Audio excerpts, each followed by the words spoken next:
Hello students, I'm Shalu Sharma, your maths teacher, and today we're going to start chapter 9 sequence and series यानी कि अनुक्रम तथा श्रेणी। इसकी एक्सरसाइज 9.3 डिस्कस करने जा रहे हैं आज हम, जो कि इस एक्सरसाइज का पार्ट 4 है। आज हम इस एक्सरसाइज में क्वेश्चन नंबर 26 से स्टार्ट करेंगे। इसमें कहा गया है ऐसी दो संख्याएं ज्ञात कीजिए जिनको 3 और 81 के बीच रखने पर प्राप्त अनुक्रम गुणोत्तर श्रेणी बन जाए। यानी कि क्वेश्चन को बच्चों आप एक बार इसकी लैंग्वेज अच्छे से समझ लीजिए, क्वेश्चन आपको बहुत इजी लगेगा। इसमें कहा है 3 और 81 इन दोनों के बीच में आपको गुणोत्तर माध्य पद रखने हैं, वो भी दो, यानी कि G1 और G2 रखने हैं दो पद। तो टोटल ये आपके पास 4 पद बन गए हैं, है ना। दो तो पहले से ही थे, दो और आ गए, यानी कि n आपके पास कितना हो गया, 4 हो गया है। ये क्योंकि स्टार्टिंग में 3 है तो फर्स्ट टर्म आपके पास 3 हो गई है और लास्ट टर्म आपके पास 81 हो गई है। ठीक है, तो 81 आपके पास लास्ट टर्म हो गई, जिसको L या फिर आप TN भी सपोज कर सकते हो, और ये आपके फर्स्ट टर्म हो गई, यानी कि A। अब एक और बात बच्चों, जब गुणोत्तर माध्य पद की बात होती है G1, तो वो किसके इक्वल होता है, क्योंकि G1 पहला लिखा जा चुका है। अगर मैं श्रेणी बनाती हूँ तो A R square AR cube इस टाइप से बनती है ना। अब पहला पद तो 3 हो ही चुका है, लेकिन अगर दूसरा पद G2 की बात की जाए वो AR है ना। तो यानी कि G2 यानी कि जो G1 कहलाएगा आपका AR, और दूसरा पद G2 यानी कि तीसरे वाला होगा AR स्क्वायर, है ना। पहला पद आपका A है, दूसरा AR है, जो कि आपके G1 वाले नंबर पे है, तो इसलिए G1 AR होगा। G2 वाले नंबर पे AR स्क्वायर है, तो इसलिए AR स्क्वायर आएगा। इसी तरह से हम वैल्यूज़ रख के सॉल्व कर लेते हैं। अंतिम पद आपको 81 गिवन है, और अंतिम पद का फॉर्मूला क्या होता है, AN या फिर TN, मैंने बताया था AR की पावर n-1 होता है। तो ये आपके पास AR की पावर n-1 आ गया, ठीक है, इक्वल टू 81। अब बच्चों A की वैल्यू आपने पुट कर दी, R की पावर n-1 3 से कैंसिल कर दिया, 27 आ गया। अब आपको n गिवन था, यहाँ पर आपने n के प्लेस पे वैल्यू रख दी 4 - 1 यानी कि 3, तो r की पावर 3 आ गई, 3 की पावर 3 आ गई। जब पावर सेम होती है तो बेस की कंपेयर हो जाती है, उस कंडीशन में r आपके पास 3 आ गया, यानी कि G1 और G2 इजीली फाइंड हो सकते हैं, क्योंकि G1 AR है और G2 AR स्क्वायर है। A हमारे पास पहले से ही था, r नहीं था, तो हमने वो निकाल लिया है, इसीलिए A 3 था और R हमारे पास 3 ही था, तो AR हो जाएगा 3 × 3 यानी कि 9। उसी तरह से आप AR स्क्वायर निकालेंगे, A 3 है, R 3 का स्क्वायर यानी कि 3 × 9, और 9 3 से 27, तो G1 आपके पास 9 आ जाएगा और G2 आपके पास 27 आ जाएगा। अब हम इस एक्सरसाइज का नेक्स्ट क्वेश्चन करेंगे, क्वेश्चन नंबर 27। इसमें क्या कहा है, n का मान ज्ञात कीजिए, यानी कि आपको n की वैल्यू फाइंड करनी है, ताकि a की पावर n+1 + b की पावर n+1 अपॉन a की पावर n + b की पावर n a तथा b के बीच गुणोत्तर माध्य पद है। इस क्वेश्चन की लैंग्वेज को समझिए बच्चों, a और b के बीच में आपको गुणोत्तर माध्य पद दे रखा है, a की पावर n+1 प्लस b की पावर n+1 अपॉन में a की पावर n प्लस b की पावर n, ठीक है।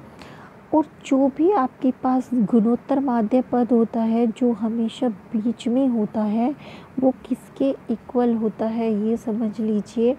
अगर दो संख्याओं के बीच में गुणोत्तर माध्य पद है तो वो इक्वल होता है अंडर रूट में पहली संख्या गुना में दूसरी संख्या, यानी कि लास्ट वाली संख्या, पहली संख्या और लास्ट वाली संख्या अंडर रूट के अंदर, ये गुणोत्तर माध्य पद होता है।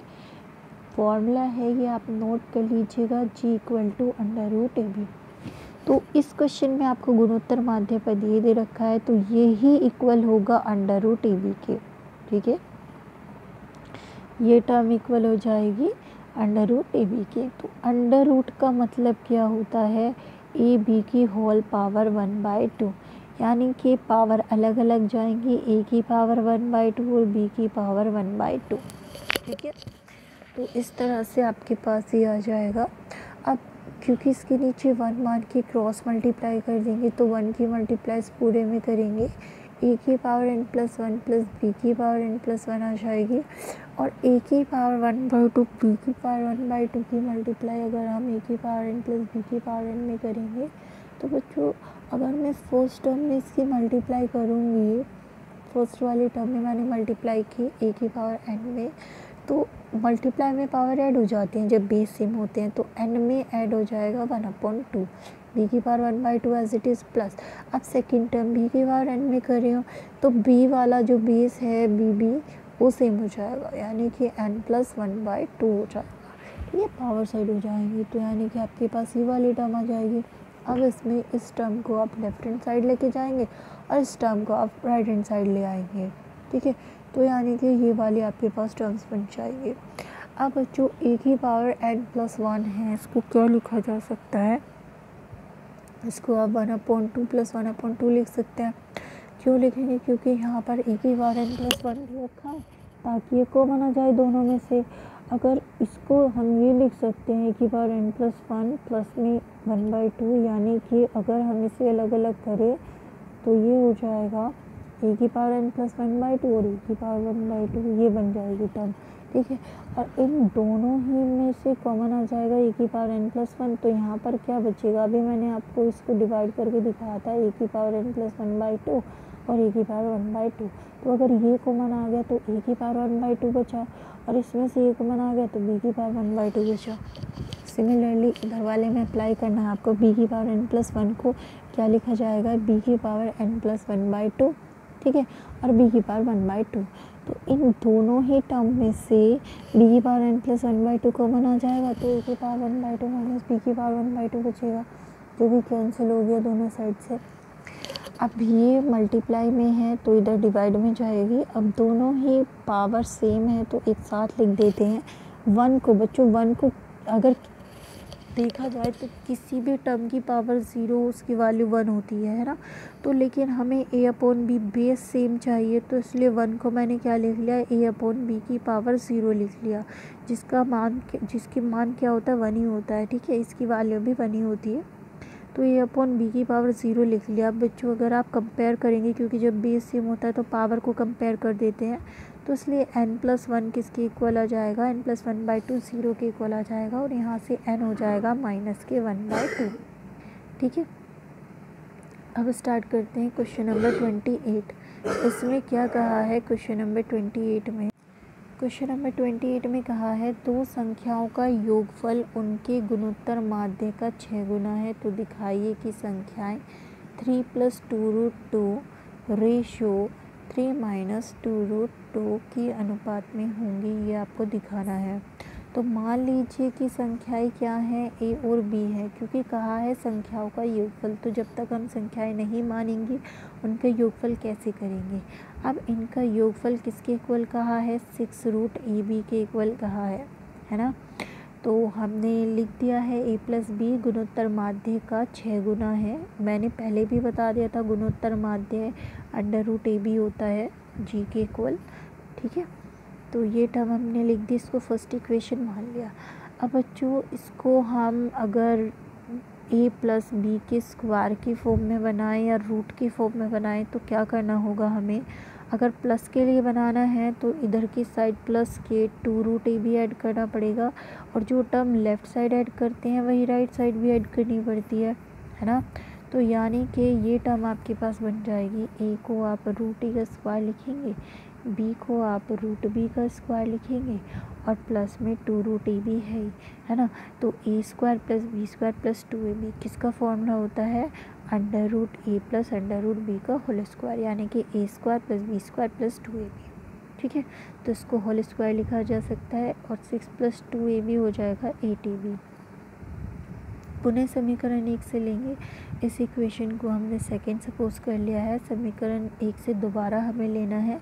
अब की बार माइनस कर देंगे टू रूट ए बी को दोनों साइड माइनस कर देंगे तो बच्चों फिर से रूट ए को रूट ए का स्क्वायर लिख सकते हैं, बी को रूट बी का स्क्वायर लिख सकते हैं minus two root A B. ठीक है, अब A square plus B square minus two A B, तो ए माइनस बी के होल स्क्वायर का बनता है ना, ए रूट ए है और बी रूट बी है का होल स्क्वायर हो गया। 6 में से 2 माइनस कर दिए, 4 रूट ए बी आ जाएगा।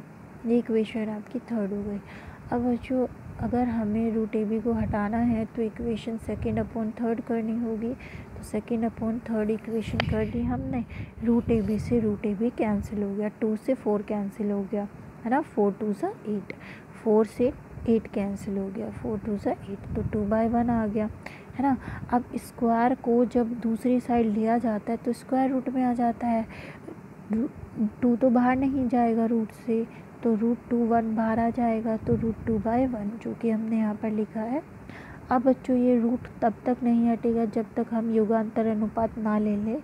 युगांतर अनुपात होता है जिस न्यूमरेटर का या डिनोमिनेटर का योग हम करते हैं उसका ही नेक्स्ट में हम अंतर लेते हैं। योगांतर, योग पहले योग फिर अंतर। ठीक है, तो पहले हमने जो हमारे पास डिनोमिनेटर पार्ट है उसको न्यूमरेटर में ऐड कर दिया है। ठीक है, फिर नेक्स्ट में अब आप ये नहीं कहेंगे कि डिनोमिनेटर में से न्यूमरेटर माइनस करेंगे, नहीं, योगांतर है, पहले दोनों का योग और फिर सेम ही दोनों का माइनस करना है आपको।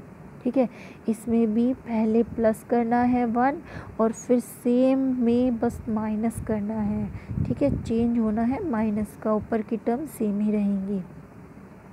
अब देखिए रूट बी से रूट बी कैंसिल, माइनस की मल्टीप्लाई अंदर करेंगे तो ये तो प्लस हो जाएगा, रूट ए से रूट ए कैंसिल, तो 2 रूट ए अपॉन 2 रूट बी। अब 2 से 2 कैंसिल, रूट अब तब तक नहीं हटेगा जब दोनों साइड वर्ग ना किया जाए, तो दोनों साइड का वर्ग भी कर दिया।